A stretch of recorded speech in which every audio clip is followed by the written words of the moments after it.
Well, before the season started, I told the guys, we're going to the finals. I said, we're going to the finals. And they look at me like I'm crazy. I says, I'm the best player in this conference. We're going to play the Bulls for the championship. We're going to the finals. So my pressure had ratcheted up because when I got traded to Phoenix, I had no more, I don't have any help. I got Dan Marley, Kevin Johnson. So I says, we're going to the finals. So once I got to the finals, I was like, I got Michael Jordan, mano a mano, what is what I wanted. I'm telling myself, well, I'm the best player. I just didn't have no damn help in Philly. I got Michael Jordan. I like my chances. And I remember something about that. We lose game one. Before game two, I'm talking to my daughter. She said, Dad, you said y'all were going to win the championship. I said, we're going to win the championship.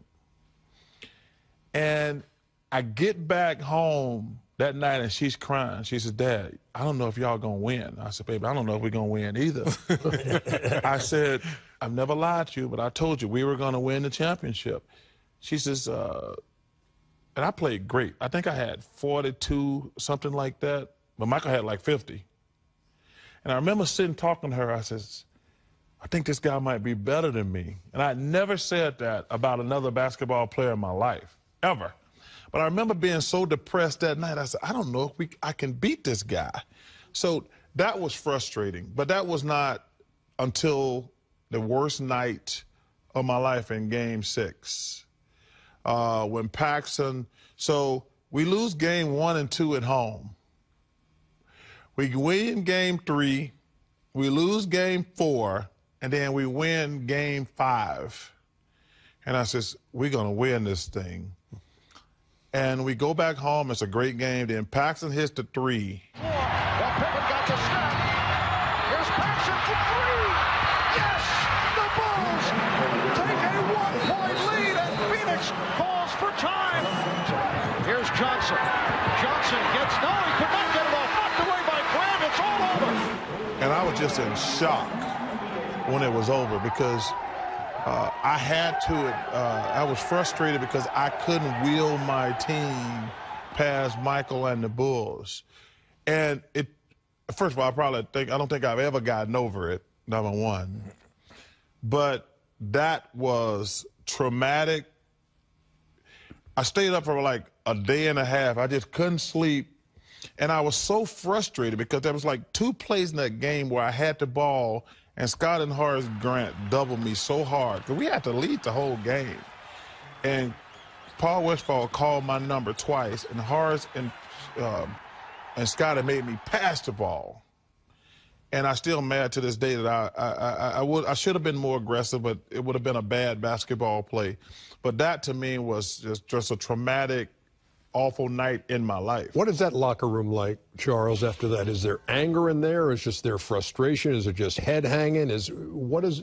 Take us, because we've seen the other side. We've seen the celebration in a locker room. Take me inside the loser's locker room when you lose it that way. It's emotional. There's crying. It's really quiet. Did you cry? I did. I did, because I did. But the locker room is really quiet. It's really quiet because it's just your guys and the coaches in there. Because, you know, we love the fans and everything and all this stuff, but, like, your guys, when you get that far, like, as great as Isaiah Thomas was, as great as Shaq was, as great as Kevin was, like, you don't get to the finals every time. Like, you lose more than you win. You know, like, there's a lot more losses. You know, Isaiah, they won the championship twice, but he probably played 13 to 14 years, right? Yes, 13. So you lose a lot more.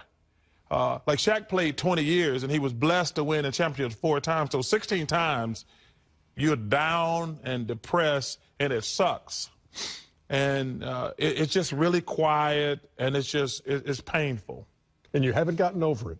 No, because the thing that you don't get over is you're like, man, I saw Scotty coming down. Horace had me. So you're there. still replaying that? I have, and I've seen the game a couple times. I'm like, man, I should have tried to split that double team, but because it was 2 plays in a row. Because we were up, obviously they hit the 3, so the 2 times down we did not score. And I was like, I've seen that play, and I was like, that's a bad basketball play, but I'd rather lose it myself. No, make a good basketball play. Charles, how often did you fight yourself with that? I know dealing with him, but knowing that most times you could split that double team, but are you thinking, am I making the best play for the team, or do I let my ego take it because I know I can take both of these guys? What was your biggest struggle with that?